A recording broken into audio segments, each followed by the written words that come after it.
Good morning students, welcome back to shortcut. So हम शुरू कर रहे हैं हमारा chapter number 20 disaster management from social science book of class 9 Gujarat board.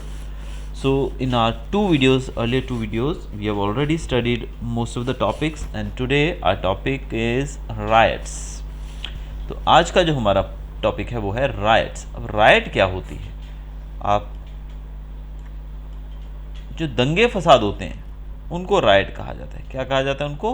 Right. यानी कि जो जगह जगह पर आपने देखा भीड़ निकल आती है, एक दूसरे पे लोग पत्थर लाठियाँ बरसाते हैं, मारा मारी चलती है, तो ये जो पूरी एक्टिविटी है इसको कहा जाता है राइट. यानी कि इसको हिंदी में दंगे कहे जाते हैं. दंगे तो आपको पता है, जगह जगह जब भीड़ निकल आती है, हुड़दंग मचाती है, उसको हम राइट्स कहते हैं.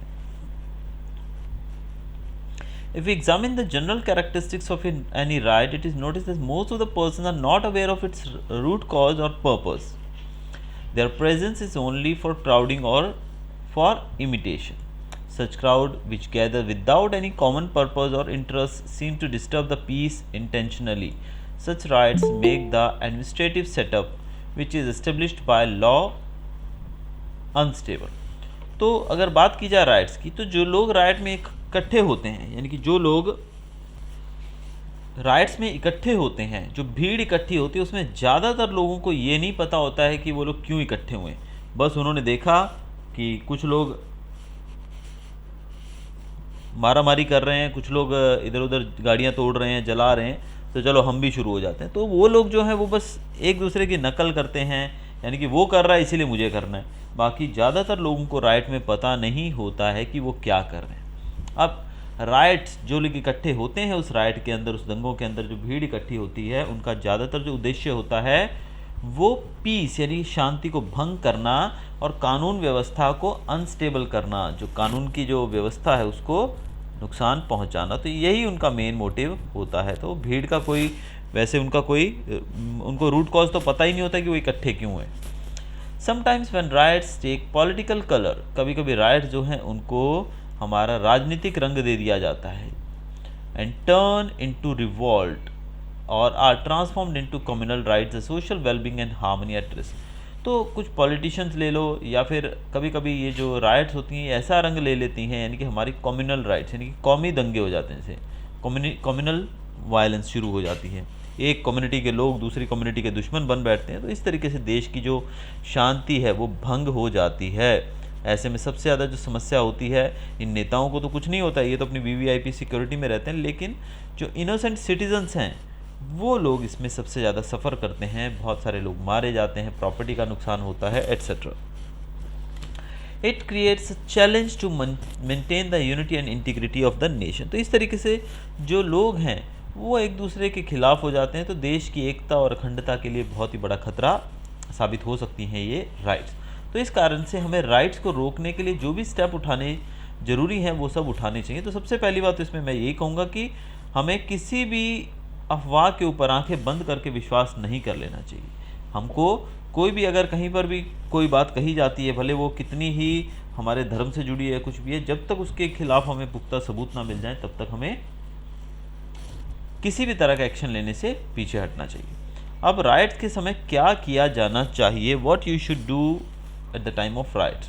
पहला, प्रिवेंट टॉक्स विच स्प्रेड र्यूमर और वायलेंस. तो ऐसी बातें हमें नहीं करनी चाहिए जिससे र्यूमर यानी कि अफवाह फैले या फिर वायलेंस यानी कि दंगे छिड़े, हिंसा चालू हो. तो ऐसी कोई भी बात हमें नहीं करनी चाहिए जो हमारी दंगे भड़का सके, अफवाहें नहीं फैलानी चाहिए ऐसी. Form a peace committee in your residential area.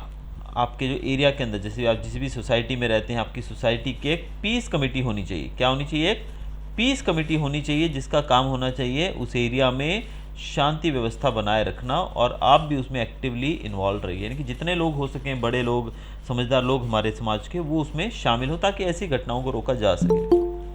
Perform your civil duties by helping those affected by the riot. जो लोग राइट यानी कि दंगों से प्रभावित हैं उन लोगों की मदद करना ये हमारी ड्यूटी में आता है. व्हाट नॉट टू डू, कि क्या नहीं करना चाहिए. तो ये चीज़ें तो हमने कर ली, अभी क्या नहीं करना चाहिए वो देख लेते हैं हम लोग.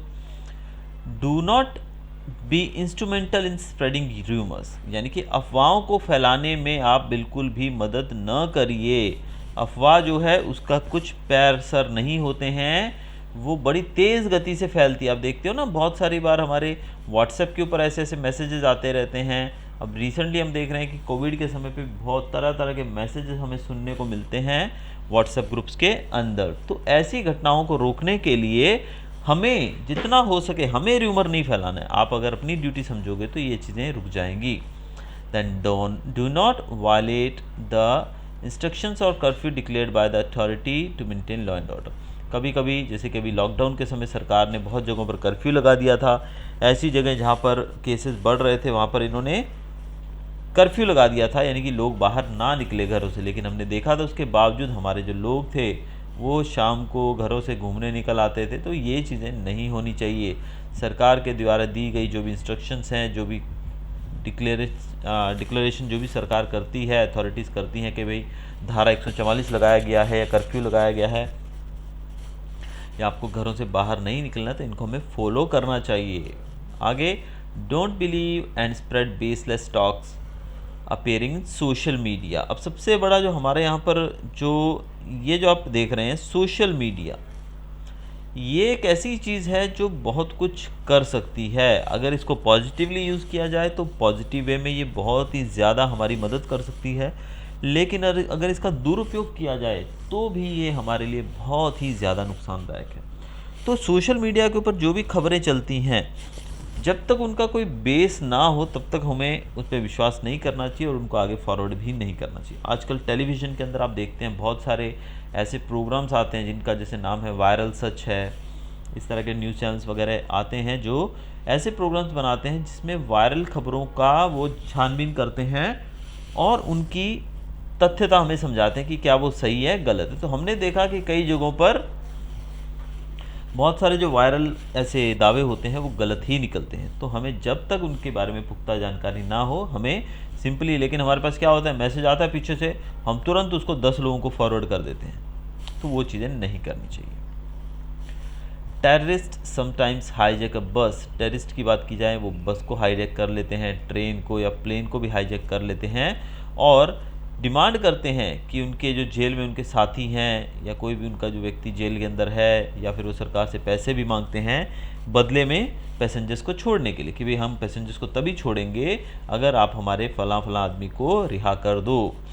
और ऐसे में the family members of the person taken as hostages should maintain peace and support the working of the administration. अब देखिए, जब प्लेन को हाईजैक किया गया, ट्रेन को या बस को हाईजैक किया गया, तो ऐसे में जो लोग भी उस हाईजैक के अंदर शामिल हैं, जो लोग भी उस प्लेन के अंदर शामिल हैं, उनके फैमिली मेम्बर्स जो हैं उनको संयम बना के रखना चाहिए। उन लोगों को क्या, संयम, शांति बनाए रखनी चाहिए और सरकार को सपोर्ट करना चाहिए, क्योंकि सरकार ये नहीं चाहती है कि भाई किसी भी बेगुनाह को मारा जाए। तो वो कुछ ना कुछ ज़रूर ऐसा काम करेंगे, कदम उठाएंगे जिससे हमारे जो व्यक्ति किडनैप किए गए उन सबको सही सलामत वापस आप तक पहुंचाया जा सके। तो लेकिन हमारी भी जिम्मेदारी बनती है कि देश के नागरिक होने के नाते हमें भी कोई भी उनकी नाजायज़ मांग को अपनी मर्जी से मानने के लिए तैयार नहीं होना चाहिए। ये देश की सुरक्षा का मामला है, देश की एकता अखंडता की बात है। तो ऐसे में जब हज़ारों की संख्या में, लाखों की संख्या में बलिदान दिए गए हैं, तब कहीं जाके इस देश को हमने खड़ा किया है। तो ऐसे में छोटी छोटी बात से हमें डरना नहीं चाहिए, हमें सरकार का पूरे तरीके से सपोर्ट करना चाहिए, क्योंकि ऐसे समय पे जो सरकार है वो कोशिश करती है कि ज़्यादा से ज़्यादा जो लोग हैं उन लोगों को, यानी कि जैसे हमारे ब्लैक कैट कमांडोज वगैरह होते हैं, इनको इसमें शामिल किया जाए ताकि ज़्यादा से ज़्यादा अच्छे से अच्छे तरीके से सब लोगों को वापस लाया जा सके। आगे हम देखने जा रहे हैं एक और समस्या जो है ट्रैफिक की समस्या। हमारे सामने एक बहुत ही बड़ी समस्या है जो दिन ब दिन बढ़ती जा रही है। जब ट्रैफिक जो है वो स्नेल एक ऐसा जानवर है जो बहुत ही धीमी गति से चलता है। जब ट्रैफिक रेंग रेंग कर आगे बढ़ता है, इस स्थिति को हम कहते हैं ट्रैफिक जैम, कि ट्रैफिक क्या हो गया है, जैम हो गया है। इससे पैसेंजर्स, इससे जो रोड है उस पर जगह जगह पर हॉल्ट लग जाते हैं, यानी कि जगह जगह पे भीड़ इकट्ठी हो जाती है, गाड़ियाँ इकट्ठी हो जाती हैं और ये सिचुएशन जो है ये बड़े शहरों के अंदर ज़्यादा देखने को मिलती है। तो खासकर जो पीक आवर्स होते हैं, पीक आवर्स इसको कहा जाता है। पीक आवर्स मतलब जब लोगों के ऑफिस जाने का टाइम होता है या फिर ऑफिस से छूटने का टाइम होता है, उस सिचुएशन में, उस समय पे ये घटनाएं ज़्यादा हमें देखने को मिलती है ट्रैफिक जैम की। ऐसे सिचुएशंस के अंदर जो व्हीकल के ड्राइवर्स होते हैं और पेडेस्ट्रियंस या ट्रैवलर्स जो भी हैं, उन सबको मेंटल स्ट्रेस का सामना करना पड़ता है। हमें बहुत ही मतलब स्ट्रेस हो जाता है कि यार इतना ट्रैफिक है, हम टाइम पे पहुंचेंगे कि नहीं पहुंचेंगे। तो ऐसे में नॉइज़ पोल्यूशन भी बहुत होता है, लोग हॉर्न बजाते रहते हैं। इवन लोग जो हैं गाड़ी बंद भी नहीं करेंगे, अगर वो फंस भी गए जैम में तो भी गाड़ी चालू रहेगी। तो इस तरीके से मतलब बहुत ही ज़्यादा एक हेक्टिक सी सिचुएशन क्रिएट हो जाती है। इससे उस रीजन पे जो एरिया है, जो खासकर शहरी एरिया है जहाँ पर ट्रैफिक की समस्या ज़्यादा है, जैसे दिल्ली के बारे में आप जानते हैं, खासकर दिल्ली की बात की जाए तो बहुत ज़्यादा ट्रैफिक समस्या रहती है वहाँ, जिस कारण से गर्मी भी काफ़ी बढ़ती है, पॉल्यूशन भी बढ़ता है और विजिबिलिटी, ठंड के दिनों में आप देखिए धुंध वगैरह फॉग कितनी रहेगी, जिससे विजिबिलिटी बहुत ही कम हो जाती है। फिर growing urbanization has created a traffic jam problems. ज़्यादातर सिटीज़ के अंदर जो ट्रैफिक प्रॉब्लम है बिकॉज ऑफ ग्रोइंग अर्बनाइजेशन, शहरीकरण के कारण, कि हर एक व्यक्ति शहरों में जाके बसना चाहता है, जिससे शहरों के ऊपर बहुत प्रेशर आ गया है। बहुत लंबी लंबी कतारें देखने को मिलती है गाड़ियों की, और ऐसे व्हीकल्स, ऐसी गाड़ियाँ जो रिलीफ वर्क, किसी काम में, जो ज़रूरी काम में लगी हुई हैं या फिर रेस्क्यू ऑपरेशन में लगी हुई हैं, उनको भी दूर दूर तक मतलब रुकना पड़ता है। अब देखिए 108 की बात करें, एम्बुलेंस की बात की जाती है, जो कि अब एम्बुलेंस को जगह मिलनी चाहिए ताकि वो इमरजेंसी में फटाफट मरीज़ को ले जाए, लेकिन अगर ट्रैफिक की समस्या होगी तो एम्बुलेंस कहाँ से जाएगी। इंक्रीज इन ट्रैफिक में बढ़ोतरी होती जा रही है। Negligence of drivers and due to the ignorance of understanding the science को भी नहीं अंडरस्टैंड कर पाते हमारे लोग, इसी कारण से जो एक्सीडेंट्स हैं वो भी बढ़ते जा रहे हैं। Every year and many people lose their lifes. हर साल बहुत एक्सीडेंट्स होते हैं जिसमें बहुत सारे लोग मारे जाते हैं। Death rate in India is very high due to accidents on the road. तो रोड एक्सीडेंट्स में जो मौत की संख्या है, डेथ रेट है, वो भारत में बहुत ही ज़्यादा है। कभी कभी तो ऐसा भी होता है कि a victim of an accident में बिकम इनवैलिड परमानेंटली, यानी कि जो विक्टिम है वो हमेशा के लिए बचता ही नहीं है, यानी कि डेथ रेट बहुत ज़्यादा हो गई है। Incidences appear in newspapers frequently about the accidents caused by minors driving in vehicle. Minors मतलब बच्चे, छोटे बच्चे भी गाड़ियाँ चलाते हैं, जिस कारण से बहुत सारे एक्सीडेंट्स होते हैं। तो ये घटनाएं हमें रोज़ दिन ब दिन टीवी में, न्यूज़पेपर में सुनने को मिलती हैं। हाईवेज़ की बात की जाए, big disasters cause due to heavy vehicular traffic. Heavy traffic की वजह से जो बड़े बड़े जो हाईवेज़ हैं उनके ऊपर भी बहुत ज़्यादा एक्सीडेंट्स होते हैं, जो कि बहुत स्पीड में चलते हुए व्हीकल्स हैं उनकी बारे। Accidents occur at unmanned railway station. Traffic जो है अनमैन्ड रेलवे, यानी कि जहाँ पर कोई भी फाटक नहीं होता, ऐसी जगहों पर भी बहुत ज़्यादा एक्सीडेंट्स देखने को मिलते हैं। Heavy traffic causes loss of time as well as fuel. Traffic के कारण आपको समय की भी बर्बादी होती है और आपका फ्यूल भी बर्बाद होता है, आपका पेट्रोल डीजल जो है वो भी बर्बाद होता है। If timely effective steps are not taken, advanced planning for traffic management and dedication to observe them are not implemented, then it is going to create risk of lives in the days to follow without any doubt. तो आने वाले समय में अगर इस समस्या को हमने बहुत सीरियसली नहीं लिया, अगर हमने इसके ऊपर कुछ ध्यान नहीं दिया, तो आने वाले समय में ये समस्या और स्थिति गंभीर होती जाएगी और हमें रोड पर निकलना, जैसे कि दिल्ली जैसे, मुंबई जैसे शहर में कहा जाता है कि अगर किसी व्यक्ति को कहीं जाना है, अगर उसका ऑफिस 20 किलोमीटर दूर है तो वो लगभग 1-1.5 घंटा पहले निकलता है, क्योंकि ट्रैफिक में कितना समय लग जाएगा इसके बारे में उनको नहीं पता होता। तो ऐसी स्थिति में आप सोचो कि क्या होगा अगर किसी व्यक्ति को 10 किलोमीटर दूर अगर हॉस्पिटल में ही जाना है तो वो कैसे पहुँचेगा। तो अगर इसको ध्यान से नहीं दिया गया इस पर ध्यान, तो ये समस्या आगे बढ़ने वाली है। तो देखते हैं अभी इसके लिए क्या करना चाहिए।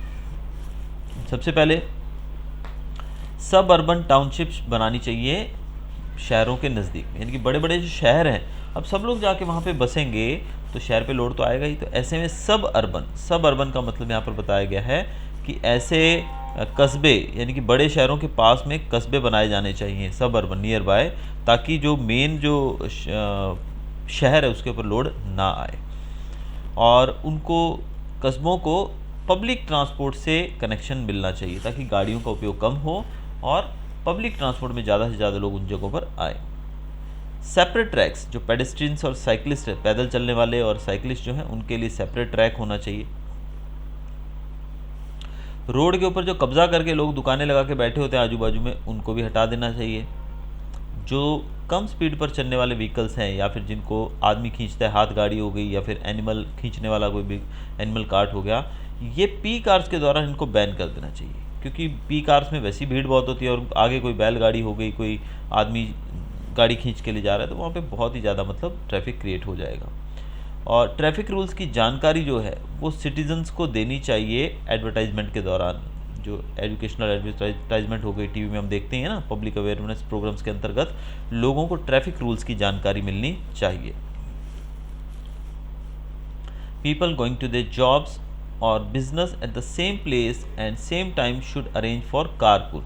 अगर आप एक ही समय पे एक ही जगह पर जा रहे हो तो उस समय आपको कारपूल का उपयोग करना चाहिए। कारपूल ये स्विमिंग पूल वाला पूल नहीं है कि कार वाला पूल होगा।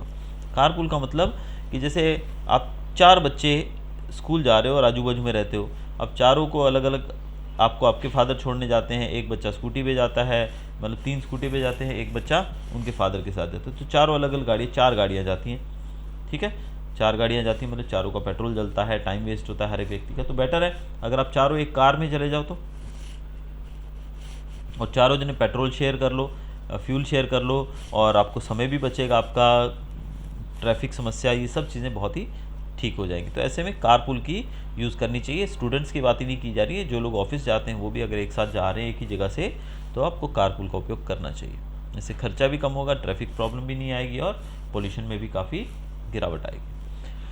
अगर रिपेयरिंग वर्क किया जा रहा है उसको तुरंत कर देना चाहिए। रिपेयरिंग वर्क कहाँ पे? रोड की रिपेयरिंग की बात करें, अगर कहीं गड्ढा हो गया है या फिर कहीं कोई रोड टूट गई है तो वहाँ पे रिपेयर किया जा रहा है तो उसको तुरंत कर देना चाहिए। लेकिन हमारे यहाँ पे तुरंत कितना होता है ये आप अच्छे से जानते हैं। काम शुरू होता है, सरकारें बदल जाती हैं लेकिन काम पूरा नहीं होता है, तो ये बहुत ही नुकसानदायक बात है। इसके अलावा प्रोसेशंस जो होती हैं, जुलूस निकलते हैं, जैसे कि मैरिज प्रोसेशन हो गई, बारात जाती है लोगों की, या फिर कोई रिलीजियस सेरेमनी वगैरह है, ये ऑफ टाइम पे होनी चाहिए, यानी कि पीक आवर्स पे नहीं होनी चाहिए। ऑफ टाइम पे यानी कि जब ट्रैफिक की समस्या ज़्यादा ना हो, जब ट्रैफिक का लोड ना हो ज़्यादा, तब होनी चाहिए। अगर ट्रैफिक की समस्या पीक आवर्स पे ये होगा तो ट्रैफिक तो फिर जैम होने वाला है ना। आगे बताया गया है इंफ्रास्ट्रक्चरल फैसिलिटीज़ लाइक, हमें और भी इंफ्रास्ट्रक्चर को बढ़ाना चाहिए। जैसे कि क्या क्या बनाना चाहिए हमें? एक्सप्रेस हाईवेज़ बनाने चाहिए, over bridges, flyovers, ring roads, bypass roads, ये सब चीज़ें बनाई जानी चाहिए ताकि जो ट्रैफिक है उसको कंट्रोल में किया जा सके। हर एक व्यक्ति जो जॉब पे जाता है एटलीस्ट वो हफ्ते में एक बार पब्लिक ट्रांसपोर्ट का यूज़ करे। इसके अलावा सीट बेल्ट और हेलमेट लगाना कंपलसरी होना चाहिए हमारे लिए। फिर जो भी व्यक्ति ड्रंक यानी कि पीकर गाड़ी चलाता है या फिर जिसका लाइसेंस नहीं है या जो रेकलेस ड्राइविंग करता है यानी कि सेफ़ ड्राइविंग नहीं करता है, देखा है ना आपने, बहुत सारे लोग गाड़ी वैसे भगा के ले जाएंगे या रूल्स को तोड़ता है, उसको स्ट्रिक्ट पनिशमेंट मिलना चाहिए। ये चीज़ें ट्रैफिक समस्याओं को या रोड एक्सीडेंट्स को काफ़ी हद तक कंट्रोल कर सकते हैं। ड्राइवर के पास आरसी बुक, पीयूसी सर्टिफिकेट, ये सब चीज़ें गाड़ी के अंदर होनी चाहिए। फिर नंबर प्लेट जो है, जो आरटीओ के द्वारा लगाई जाती है, आप जानते हैं ना, अभी खासकर अभी प्रेजेंट समय की बात की जाए तो जो नंबर प्लेट है वो सिर्फ और सिर्फ आरटीओ के द्वारा लगाई जाती है, वही लगानी होती है। पहले हम पता है बाहर से लगवा लेते थे नंबर प्लेट, अभी वो अलाउड नहीं है, तो ये सही है, अच्छा कदम है।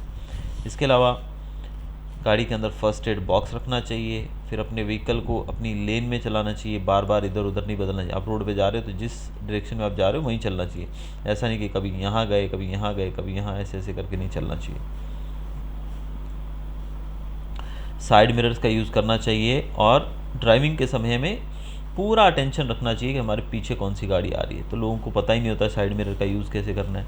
ये तो जब हम ड्राइविंग करते हैं रोड के ऊपर तब पता लगता है कि भाई सामने वाले से बचने की जिम्मेदारी हमारी है। सामने वाले को कुछ फ़र्क नहीं पड़ता है कि पीछे कौन आ रहा है।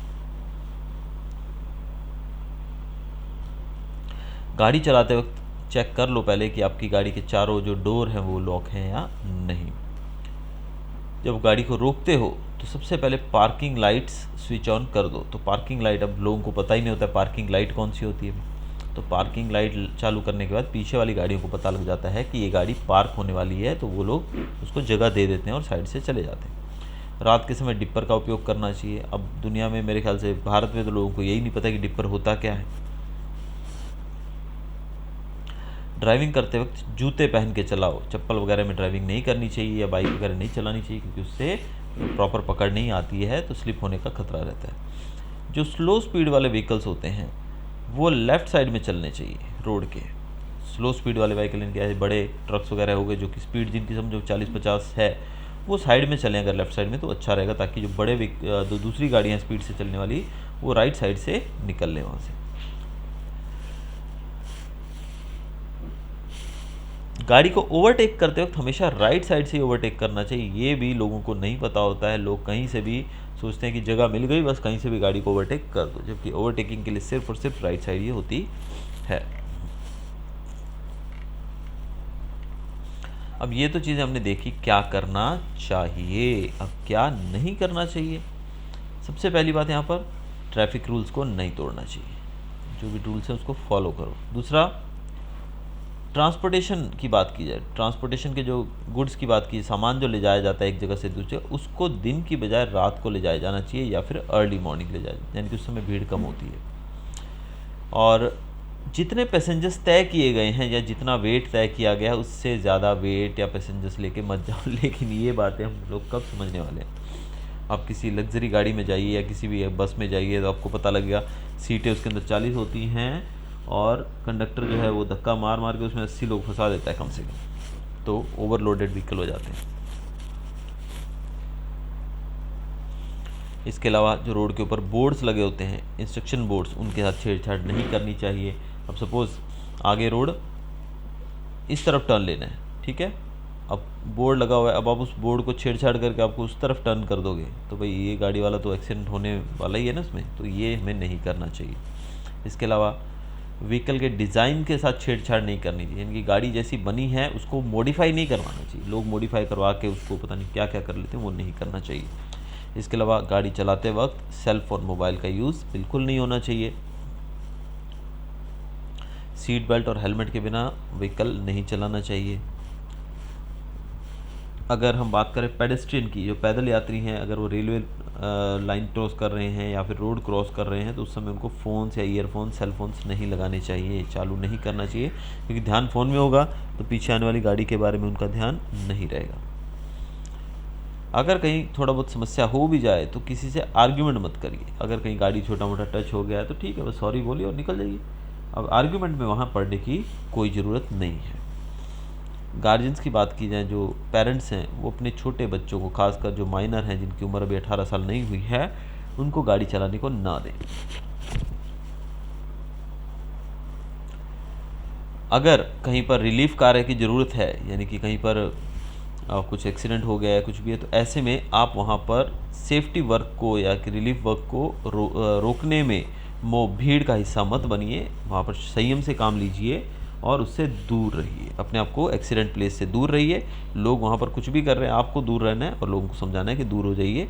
यहाँ पर फटाफट से जो एक्सीडेंट हुआ है जिस व्यक्ति का, उसको तुरंत हॉस्पिटल पहुँचाने की ज़रूरत है। तो रिलीफ वर्क यानी कि जो एम्बुलेंस वगैरह आ रही है उसको जगह दी जानी चाहिए ताकि जल्द से जल्द व्यक्ति को हॉस्पिटल पहुँचाया जा सके। Don't use vehicles which are extremely old and which create more pollution. ज़्यादा पोल्यूशन वाले व्हीकल्स या फिर ओल्ड व्हीकल्स का उपयोग नहीं करना चाहिए। और हॉर्न्स की बात की जाए तो म्यूज़िकल हॉर्न नहीं होना चाहिए हमारी गाड़ियों के अंदर। जो परमिटेड, जो गाड़ियों के अंदर रेगुलर जो हॉर्न्स लगते हैं वही होने चाहिए। उसमें आप मॉडिफिकेशन करके ज़्यादा साउंड वाला हॉर्न अलाउड नहीं है, इससे पोल्यूशन भी होता है, साउंड पोल्यूशन। जब आप गाड़ी ड्राइव करते हैं तो उस समय गाड़ी के दरवाजे नहीं खोलने चाहिए बिल्कुल भी, चलती गाड़ी के तो खासकर। अब हमने देखा है जो पान तंबाकू खाने वाले हैं वो चलती गाड़ी में से खोल के विंडो और गेट, दरवाज़ा खोल के डोर और बाहर थूकने लगते हैं। तो बहुत ही घटिया आदत है, इससे आप नुकसान भी हो सकता है, एक्सीडेंट भी हो सकता है। ड्राइवर जो है वो ट्रैफिक रूल्स को ना तोड़े, खासकर जब रात को आप ड्राइव करते हो तो उस समय ध्यान रखिए कि ट्रैफिक रूल्स को प्रॉपर्ली आप फॉलो कर रहे हैं। बच्चों को रोड के ऊपर खेलने नहीं देना चाहिए। इसके अलावा आप लिकर वगैरह या ड्रग्स लेकर गाड़ी ना चलाइए। तो ये चीज़ें हमें देखनी होंगी कि हमें ट्रैफिक को किस प्रकार से हम रोक सकते हैं। आगे हमारा टॉपिक है impact of disasters on human life. अब ह्यूमन लाइफ के ऊपर डिज़ास्टर का क्या प्रभाव पड़ता है, यानी कि ये डिज़ास्टर्स हमने जितने भी पढ़े, भले वो मैनमेड थे, भले वो नेचुरल थे, इनका प्रभाव क्या पड़ता है। भले वो कोई भी डिज़ास्टर हो, वो हमें नुकसान तो पहुंचाता है। सबसे पहले हम पढ़ेंगे effects on physical features. Physical features के ऊपर देयर इज़ हैवी डैमेज और टोटल लॉस ऑफ मूवेबल और इमूवेबल प्रॉपर्टी, इंफ्रास्ट्रक्चर, फैसिलिटी। अब बहुत नुकसान होता है। देखिए फिजिकल फीचर्स की बात करें तो मूवेबल या इमूवेबल प्रॉपर्टी की बात की जाए, नुकसान होता है, जैसे कि रोड टूट जाते हैं, रेलवे, जब अर्थक्वेक वगैरह, हम ओवरऑल बात कर रहे हैं डिज़ास्टर्स की, ब्रिज टूट जाते हैं, इलेक्ट्रिसिटी, गैस, टेलीकम्युनिकेशन फैसिलिटीज़, ये सब चीज़ों में नुकसान हो जाता है और इनको फिर रिस्टोर करना काफ़ी मुश्किल होता है। फिर एग्रीकल्चरल लैंड, जैसे बाढ़ वगैरह आती है तो एग्रीकल्चरल लैंड जो है वो उसकी फर्टिलिटी ख़त्म हो जाती है फ्लड के समय। तो ये सब चीज़ें वो हैं जिनको काफ़ी समय लग जाता है हमें जिसको क्लियर करने में, कंप्लीट करने में। Effects on human life. अब ह्यूमन लाइफ के ऊपर क्या प्रभाव पड़ता है। डिज़ास्टर के कारण बहुत सारे लोग जो हैं वो हैंडीकैप हो जाते हैं, यानी कि अपंग हो जाते हैं, अपाहिज हो जाते हैं,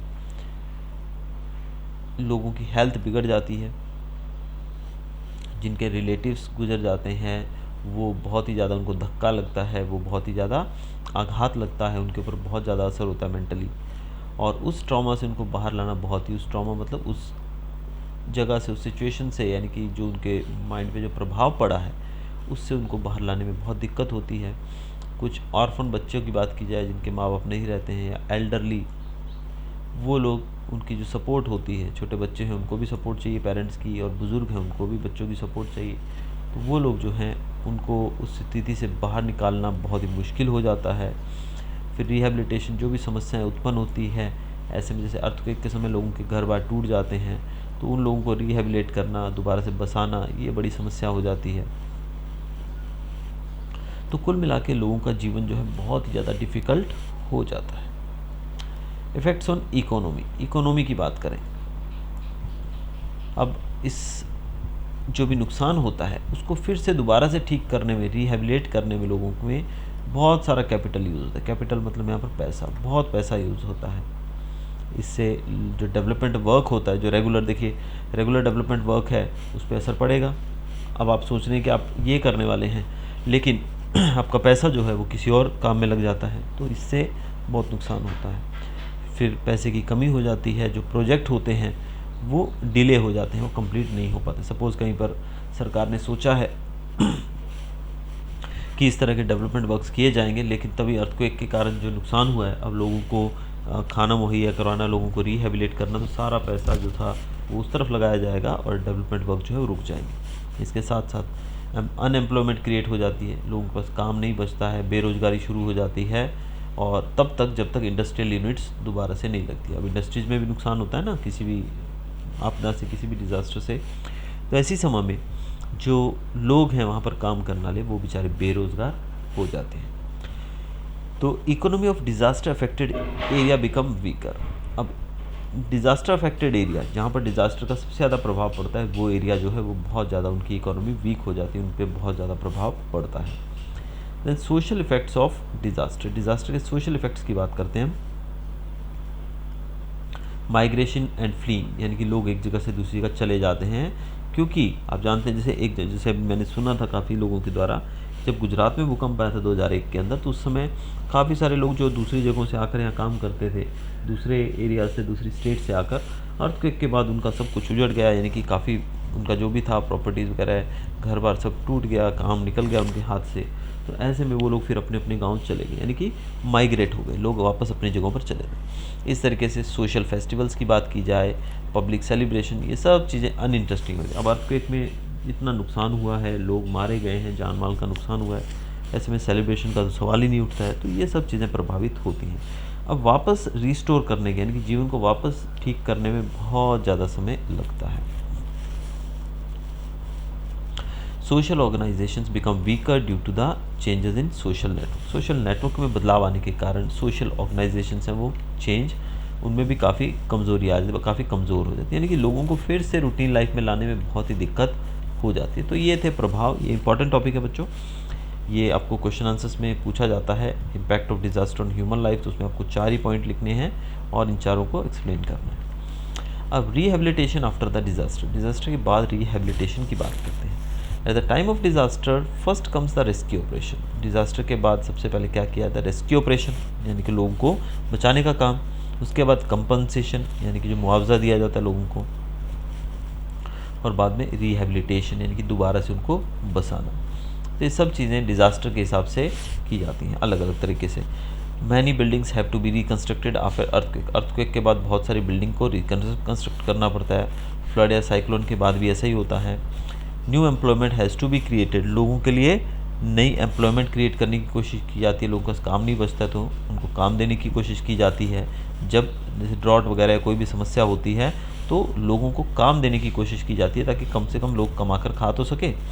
या फिर वायरल एपिडेमिक की बात की जाए, जैसे कि अभी हम कोविड की सिचुएशन को फेस कर रहे हैं, तो programmes of mass education and public awareness has to be arrange for public for safety in future. तो वायरल एपिडेमिक के समय लोगों को जागरूक करने के लिए, उनकी सेफ्टी के लिए प्रोग्राम्स, पब्लिक अवेयरनेस प्रोग्राम्स भी अरेंज किए जाते हैं।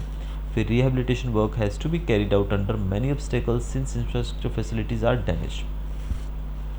इंफ्रास्ट्रक्चर फैसिलिटी जो होती हैं वो डैमेज हो गई, यानी कि इंफ्रास्ट्रक्चर जो होता है, ब्रिजेस टूट जाते हैं, ये चीज़ें यानी कि बहुत नुकसान होता है। तो रिहेबिलिटेशन वर्क जो है वो किया जाता है बहुत ही मुश्किल से, यानी कि आप समझ सकते हैं जब ब्रिज टूट गए तो एक जगह से दूसरी जगह जाना मुश्किल हो जाता है, रोड टूट जाती हैं। तो ऐसी सिचुएशन में जो रिहेबिलिटेशन का प्रोसेस है उसमें भी काफ़ी डिफ़िकल्टी आती है, तो बहुत ही मुश्किल रहता है। ऐसी फैमिलीज जिनमें परिवार के अंदर लोग पूरे के पूरे परिवार मर जाते हैं, सिर्फ एक आधा आदमी बचता है, तो उनको भी सर्वाइव करने में बहुत दिक्कत होती है, उनको रिहेबिलिट करने में बहुत परेशानी होती है। If the services of psychiatrist is not provided timely to persons under trauma after witnessing a disaster, it may bring adverse results. अगर साइकेट्रिस्ट जो मनोविशेषज्ञ होते हैं, जो दिमाग के बारे में जिन्होंने पढ़ाई की होती है, डॉक्टर्स जो रहते हैं, उन लोगों से अगर तुरंत इन लोगों का इलाज ना करवाया जाए, जिन लोगों ने डिज़ास्टर में अपने परिवार को खोते हुए देखा है, तो इससे वो पागल भी हो सकते हैं। Training and employment are necessary to those survivors who become handicap permanently. अब ऐसे लोग जो परमानेंटली हैंडीकैप हो गए, जो अपाहिज हो गए, उनको कोई ट्रेनिंग और एम्प्लॉयमेंट देना भी बहुत ज़रूरी है, वरना वो क्या करेंगे बेचारे। दस the rehabilitation work after disaster is very challenging. तो रिहेबिलिटेशन यानी कि पुनर्वास, दोबारा से लोगों को बसाने का जो काम है वो बहुत ही चैलेंजिंग रहता है। It can be fulfilled only through proper planning implemented step by step. तो ये प्रॉपर प्लानिंग के द्वारा अगर स्टेप बाय स्टेप इम्प्लीमेंट किया जाए तो ही ये पॉसिबल हो पाता है। तो हमने देखा इस चैप्टर के अंदर कि किस प्रकार से जो डिज़ास्टर है, मैन मेड हो भले वो नेचुरल डिज़ास्टर हो, ये दोनों ही किस प्रकार से ह्यूमन लाइफ को, ह्यूमन प्रॉपर्टी को इफ़ेक्ट करते हैं। तो रिहेबिलिटेशन वर्क जो रहता है कितना मुश्किल रहता है उस सिचुएशन के बाद। Hope you enjoyed the chapter. अगर आपको वीडियो अच्छा लगा हो तो सब्सक्राइब कीजिएगा चैनल को। Have a nice day, thanks for watching.